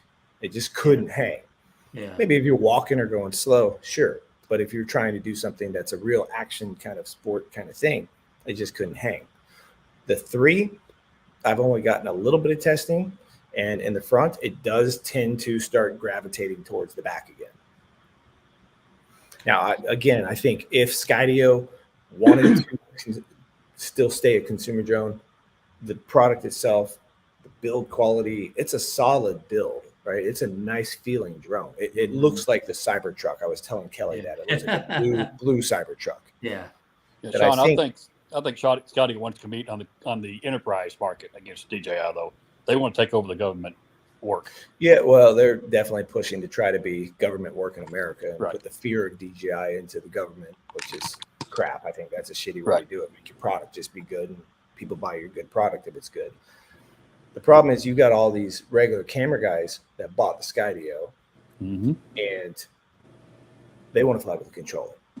They don't really they want to be able to track a little bit here and there. Tracking isn't first. Tracking is secondary to most camera drone guys. Skydio did not solve that, in my opinion. They got an aftermarket, cheapo, whatever it was, the Parrot and Afi controller or something. It's a cheapy film thing. And they never remade a proper controller for that. And they couldn't do it on the Skydio 2 probably because of whatever connection they were using. It's Wi-Fi, but they needed to get rid of Wi-Fi, dump Wi-Fi, come up with some version of OcuSync. Didn't have to be as good as DJI's. Could have been OcuSync 1 or 2, and it would have been plenty far enough for most camera guys to be able to fly it by themselves, tap some things, be able to do the tracking, take it off, fly it by your phone only, fly it by the beacon, and it would have been a solid competitor or a solid second option versus just DJI. And I have no problem with there being more than one option. I like the fact that there's more than one company making something good. When it comes down to just one company, we all lose. We need competition. Yeah. Right. There's almost another industry where only one company is making a consumer product, so it is quite unusual. But one question about the Skydio opinion or whatever. What was the more important controller for your Skydio? The crappy Parrot thing or having the beacon? Depends on the user. If you want to fly it yourself, I love flying it with the controller. If you've ever been in a really wooded, cool area and you're flying the Skydio with leaves on it, make sure there's nice leaves. Don't do it in the winter when the leaves are gone because you'll crash. I have completely flown backwards with the Skydio through big fir trees and blue pines and all kinds of stuff. And flying backwards, just looking at my screen and just watching it go, and it misses everything. And I don't know where it's going. You know, I'm just doing it to get a cool shot, and I'm not worried at all that it's going to hit anything. The DJI one, when you're flying like that, you got the beeps and your things, the beep, beep, and you're still sort of like, oh shit. I don't know if I'd fly my Skydio or my DJI backwards through trees like that, just because I'd feel a little iffy. But it is so much fun to be able to have that as an option. And if you're just the beacon, you can't fly it that way. It does not fly anywhere near like what we can if we're flying it manually. Even with the bad controller. Yeah, and I also want to agree with you on the tracking thing, like especially if you're using the beacon. I mean, the any DJI drone will eventually lose you in a tracking scenario. Where you the beacon with the Skydio, it'll basically never lose you. Yeah. Now it'd be interesting to see if DJI does put out a beacon, if that's going to make it track better from the front, though. Might still follow right from the back. And it does. They also do really well from sort of the 3/4 side, you know, the DJI ones. But if you're going more than 15 miles per hour, 20 miles per hour, I find every DJI, including the Air 3, does not hold the front for very long. It tends to want to just, and next thing you know, to get behind you, and then it's fine. Yeah, yeah.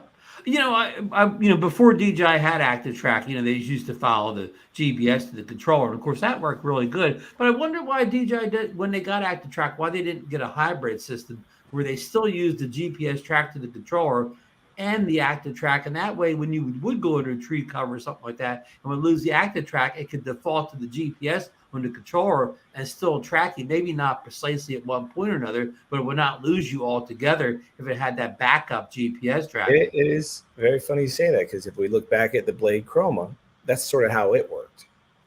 It actually sort of synced into the controller, that big ass controller. And DJI has copied so many things from the Blade Chroma, whether they did it intentionally or not. Making the Mavic compatible. The Blade Chroma broke down, everything came off, and it was compatible, or compact, I'm sorry. And the way that the controller had the screen on it, DJI did not at first. That they were the ones using the phone for it. And there's a few other things, like the gimbal would come off, and you could hook it up to the little, I don't remember what they called it, the little steady cam. That's, I think they called it. Yeah. And DJI has made things like that, where now the controller doesn't come off, but we see the Pocket. Great example, similar to the Steadicam. Right. And Juan is right. When you look at here, DJI is competing with themselves at this point because nobody else there. And they could have stopped at any point and left it for a while. And I would have been okay with that, because buying new products coming out every year, I'm not buying every new product anymore. Like for a while there, for my channel, I was trying to. Not if it's every year. It's just like phones, everything's, we talked about this at SpinUp. We talked with Cornell Emacs about what is your release frame? Like, are you like DJI, Apple? Do you guys say, okay, every year at this date, we got to have a new one out by October? And he said, no. What we try to do is different what they're doing, because we're a smaller company. We're trying to wait for the technology to build again, so it makes it more worth our fan base, our users, to buy it. Because in my opinion, back a while ago, before all these Chinese companies were coming out with new action cameras every year, like Insta360 and DJI, GoPro used to come out with a new camera every 2 years. Right. Now it's every year, because if they don't, DJI and Insta360 will, and then GoPro's losing market share. Right. Lon, yes, my Skydio did fly off and fly right into traffic once, and luckily those sensors made it go over the cars, but it was nerve-wracking. Huh.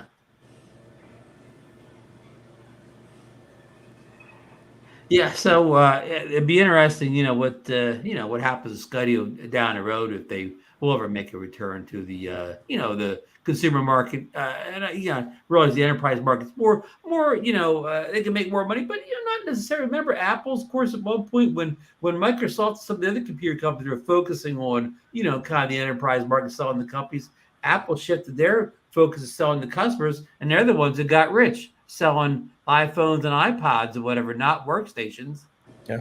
No, I mean, I think if they had done it right, if they had made a controller that was built from the ground up to match the looks and stylings of the Skydio and the quality of the Skydio itself, had a better connection, so that people, the wide range of regular camera drone people, could fly it. And then they'd also have to make it so somehow in the software it could register and you could turn off those sensors. And the reason you turn them off is so they could fly at night. Yeah. Regular camera drone guys want that option. Right. So they'd have to figure out a way, because of the way they had that return policy. If it crashed, we fix it for the most part. Right. They'd have to, someone turn off those sensors and crash, they'd have to have a way to know in the data. Right. Those sensors were off, you were out of that. There about the warranty, yeah. Your warranty doesn't work because your sensors were off. You're right.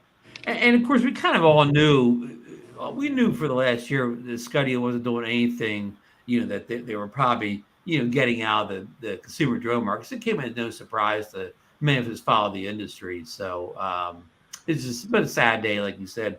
The only a real American drone company leads. We don't have many drone competitors to begin with. Many years, people thought Autel was American because they had an American base, but so many people were confused about that, but they're not. Yeah.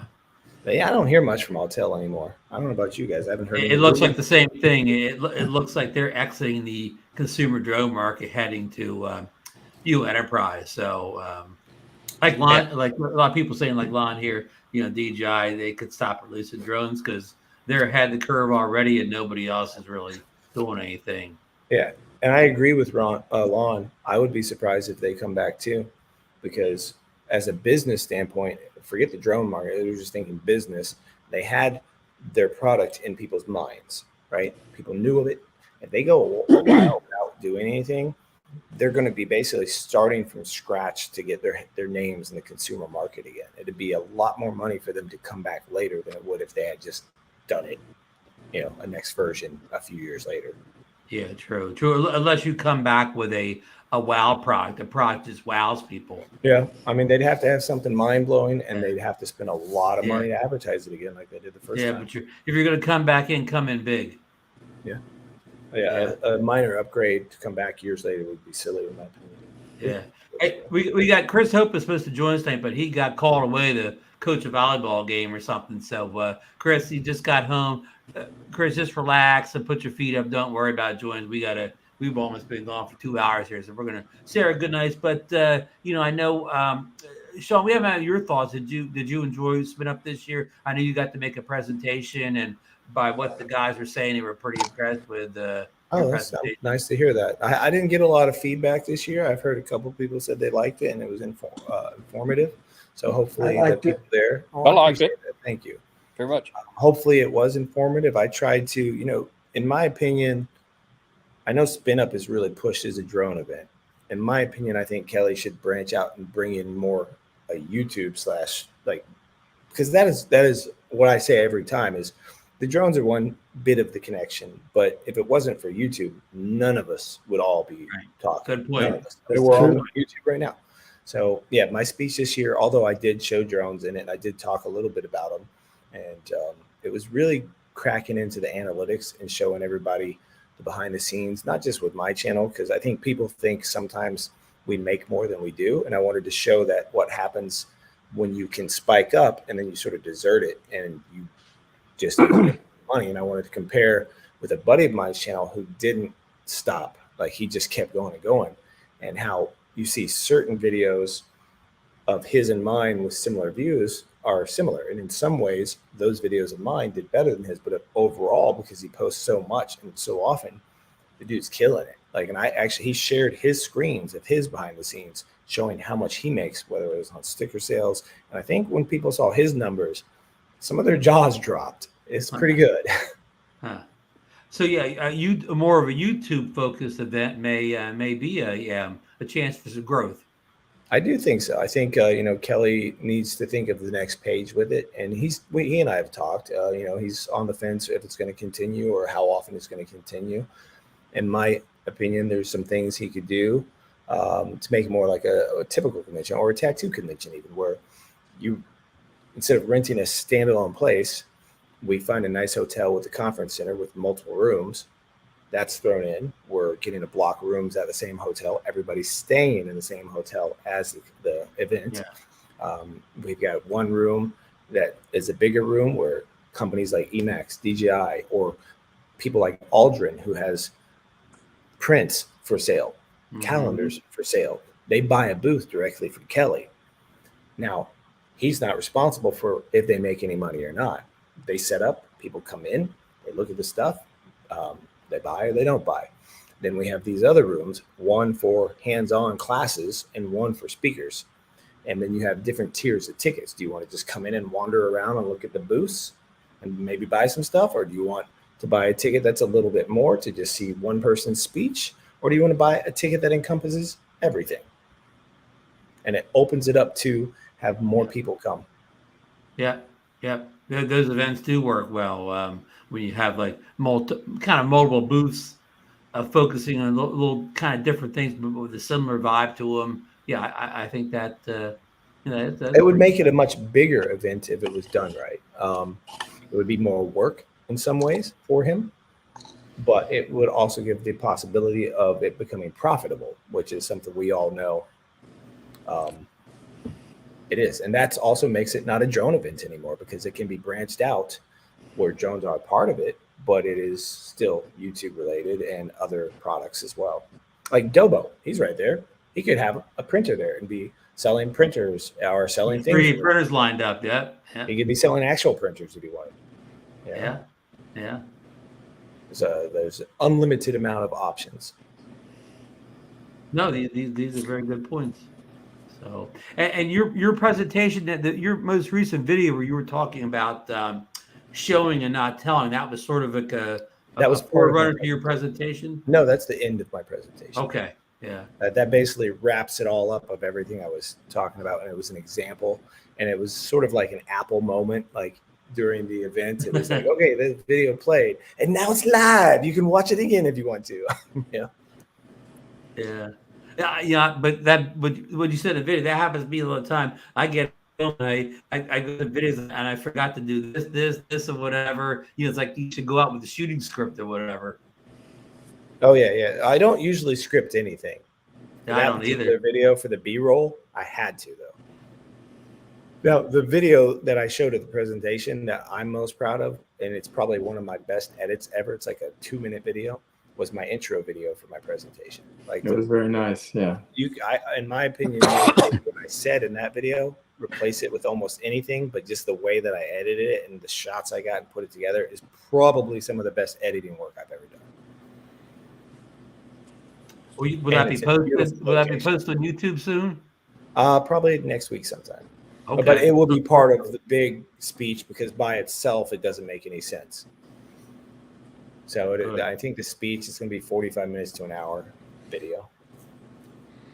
My hand is hurting, John. Can I get it? Yeah. Oh, you got a cut. Well, it's a dog bite. I got attacked by a dog. Got a bite. Your dog or? No, definitely was not my dog. Okay. Yeah, lawn. Considered putting it on myself, but that's something Kelly asked for advice for. So him and I talk about it a lot behind the scenes. So I have many years of experience with different types of conventions and other people that I've spoken to about it. I'm not going to hold that information from him. I love Kelly. If he wants information, I'll share it with him. So that's what I do. Understood. So I guess we're going to wrap up tonight. We've been here about 2 hours. Sean, is there anything, if you've heard what we talked about SpinUp, maybe we didn't mention it, you'd like to put out there, SpinUp this year? I'm not sure what you guys said or didn't say about SpinUp, so I don't want to just repeat something. But if you have something more specific, I'd gladly answer it. Dennis or Mike, you have anything that you think Sean could talk about that would? Not specifically about SpinUp, no. Yeah. No, I don't think so. I think it's pretty well covered. Okay, good. So yeah, I can go to sleep now. Yeah, and go and actually get to the doctors or something, right? I've been to the doctor for this thing twice already. Okay. It's just doing what it's doing. Okay, tetanus shot. I appreciate it. Yeah, I got a tetanus shot the night that it happened. It's been over a week. So. Oh, wow. So when do you go home to Colorado? Tomorrow night. I won't be home probably until Wednesday. But. Right. How soon does your snowboarding season start? I know you always try to be at the first day. Lon's comment. Let me get it here. Yeah, that's hilarious. Oh, I love Lon. He's a fun guy. I do. Whenever I've hung out with Lon, it's always been fun. Yeah. He's a fun guy. Nothing like hanging out with a lot of these meetups. Yeah, it's a shame that some of you guys couldn't make it this year, though. It is a shame. I was hoping to see more of the regular faces. Yeah, I'd like to have been there. It just didn't work out for me this year, but hopefully next time. Yeah. Well, if there is a next time. Kelly's undecided, so we'll see. Yeah. Now, he did say if I want to do spin down, and a lot of people want me to take over spin down if Kelly's going to stop, and they want to do it in the mountains again. A lot of people that weren't able to make it the first time would do it a different time of year where there aren't as many winds and it's more casual. There's still little fee to cover a spot so we can have a spot that they can't kick us out of. But, that covers pizza and everything else. You'd spend more money going out and buying your own food. because it's pretty expensive to eat where I live. But that is something I'm considering. You know, I've never been to the mountains in Colorado, so I'd be interested. Okay, I that's another. I mean, I had a lot of people coming up to me asking if I would do it again for everybody. So I'm heavily thinking about it. Good. All right, folks. I want to thank everybody who joined us in the chat tonight. A lot of people out there, we're at SpinUp, and it sounds like everybody that went had a great time. It seemed like another great event. Kelly always puts on a great show. He always has great speakers like Sean here. And who else spoke besides you? Cornell from Emacs. Yes. Of course, Ken Heron was up there. Ken Heron. Who was the guy that did the lift thing? Casey Sealock with the sky helmets. That's right. The drone. The ones you sit in. The beard, that beard, fancy ass beard. Jace. Yeah. There was a couple other people. I'm sort of tired. I'm having a hard time remembering who it was. Who was before Ken? Who was the first one? We had Casey. Geeks Fauna was there. By Salad, huh? Yeah. Yeah. Well, he was there digitally. Yeah, satellite. He was there in spirit. Yeah. By Salad, it sounds more impressive, like the old days. But anyhow, it sounds like a great event. So Kelly puts on a great event at SpinUp, and I was flattered to be asked back. And when he asked me to do it another time, knowing that it might be the last one, I was like, sure, I would love to. I would love to try again, because my first one, although you guys said you liked it, I felt it wasn't as smooth. And this one, I've actually gotten to go back and look at the footage, and whether the information was as good or not, I was definitely better at it than the first time. So it felt good to sort of have a second chance, second stab at it to do better. Because I'm not a public speaker, so. Yeah, but in the first one, regardless of anything else, any you brought a lot of energy to that thing a couple of years back. And, I had more energy in this one. I'd say this one was more energetic. Mike, would you agree? Yes, it was very energetic, but I didn't see the one before. Yeah. I agree. About the first third of it, you could tell that I'm still getting my thoughts and trying to figure out the concept of how to get it from here to there. And then when I watched back, there was somewhere it clicked, and I was like, that's how at that point, the energy levels just went up and everything. It just felt like I was doing a better job. Yeah. So I'm glad you guys watched it. I'm glad people got something out of it. And I will be posting the whole speech up, hopefully, after the weekend. I think you'll get a lot of views from that. It's very well done. And I want to make a comment. Somebody said, Ken Heron, I thought we were going to have good speakers or something like that. I want to comment that we saw a Ken Heron that I don't think I've ever seen before. He was very candid and very real up there. He wasn't the Mr. Entertainment that you always see. I mean, it was good to see him, but it was also a little bit unusual. And didn't you agree, Mike? I agree. Yeah. Oh, wow. Down to earth. Yeah. Yeah. It was actually really cool that Ken was there, because if you guys notice in my speech in the bullet points, a lot of the things I was talking about in there, Ken had said earlier. So I was just like, shit, he's talking about the same stuff I'm gonna. Yeah. But that's okay, because it sort of knocked it in and was like, okay, Ken is living proof that what I'm saying is this is how it works for him. Like I'm not just making this shit up. This is another guy that I don't do his channel, and it has worked for him exactly what I just told you about. Right. So that was pretty cool. And I did just see a question from John. The drone space in 5 years on YouTube. Interesting, because a lot of people are getting burnt out. Myself, I still like making some drone videos, but I am burnt out on making just drone videos. That doesn't mean that the space is going to die. I think it's going to depend what happens with drones over the next few years and this stupid new stuff happening. But as long as they're still popular in the hobby side of it, the consumer hobby side of it, not necessarily the consumer business side of it, which I would say that, someone doing real estate, yes, it's business, but it's still more consumer than, say, the enterprise stuff. Right. As long as the consumer hobbyist kids and the next generation of people are still getting them to this degree, and the technology is still growing, I'm sure there's still going to be a big amount of people that can use YouTube to learn, watch, and for entertainment. Right. If that if the regulations get stupider than they're already getting, I think it's gonna sort of dwindle and die and plateau. I really do. I'm glad my channel doesn't say drones in it. I'll just say that. I'm not forced to do just drones. True. Because if something changes, I don't have to rebrand everything.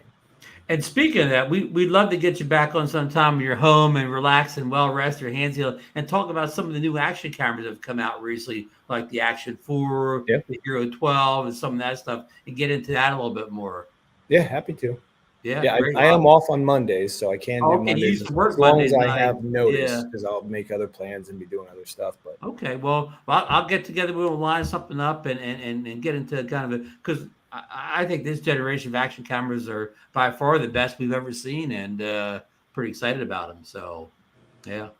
Okay, I said thank everybody in the chat. I want to thank all the guests tonight. Sean, Mike, Dennis, and of course Marcus had to go, and DeMarco, but it was a great show tonight. It seemed like SpinUp was another big success. Everybody had a great time, and hopefully Kelly can be inspired to maybe do it again. So so the ones that did go had sign out, Ron. Let me answer one thing John said there.